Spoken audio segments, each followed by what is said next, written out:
এক মিনিট ধৈর্য নিয়ে ফুল ভিডিওটা দেখুন।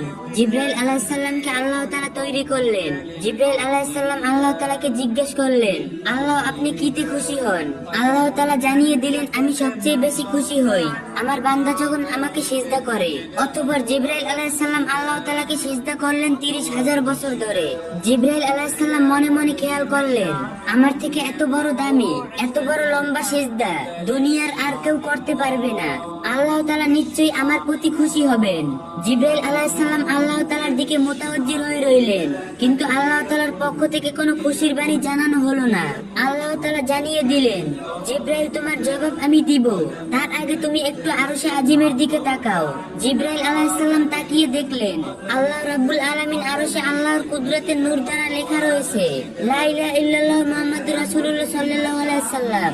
জিব্রাইল আলাইহিস সালাম জিজ্ঞেস করলেন, হে আল্লাহ, আমার সিজদার সঙ্গে এই কালিমের কি মিল? আল্লাহ তাআলা বললেন, ও জিব্রাইল শুনো, আমি আল্লাহ এই দুনিয়া তৈরি করব। ওই দুনিয়ার মানব জাতি ও জিন জাতির হেদায়েতের জন্য লক্ষাধিক নবী রাসূলগণ পাঠাবো। সর্বশ্রেষ্ঠ ও সর্বশেষ নবী মুহাম্মদকে পাঠাবো। ওই নবীর উম্মতের উপর আমি 5 ওয়াক্ত নামাজ ফরজ করব। আর প্রতি 5 ওয়াক্ত নামাজের মধ্যে 17টা করে রাকাত আমার জন্য ফরজ করব।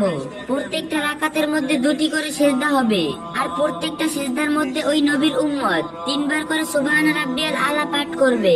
জিব্রাইল তুমি জেনে রাখো, আমার ওই মাহবুব নবীর উম্মত যখন সিজদায় গিয়ে সুবহান রাব্বিয়াল আলা বলে আমাকে ডাক দিবে, জিব্রাইল তুমি 30,000 বছর সিজদা করে যে নেকি পেয়েছো, আমি আল্লাহ আমার বান্দার আমল নামায় এর থেকেও 40,000 গুণ বেশি নেকি লিখে দিব। সুবহানাল্লাহ। এই জন্য মুসা আলাইহিস সালাম কাঁদছেন, আল্লাহ আমাকে ওই নবীর উম্মত বানাইয়ে দাও যে নবীর উম্মত এক সিজদায় জিব্রাইল আলাইহিস সালামের সারা জীবনের 30,000 বছরের সিজদার নেকি নিয়ে গেল। আমরা সেই নবীর উম্মত, আমাদের কি করা উচিত আর আমরা কি করছি? আল্লাহ আমাদের 5 ওয়াক্ত নামাজ পড়ার তৌফিক দিন, আমিন। আর ভিডিওটা ভালো লাগলে 3টা কপি লিংক আর একটা শেয়ার করে দিবেন।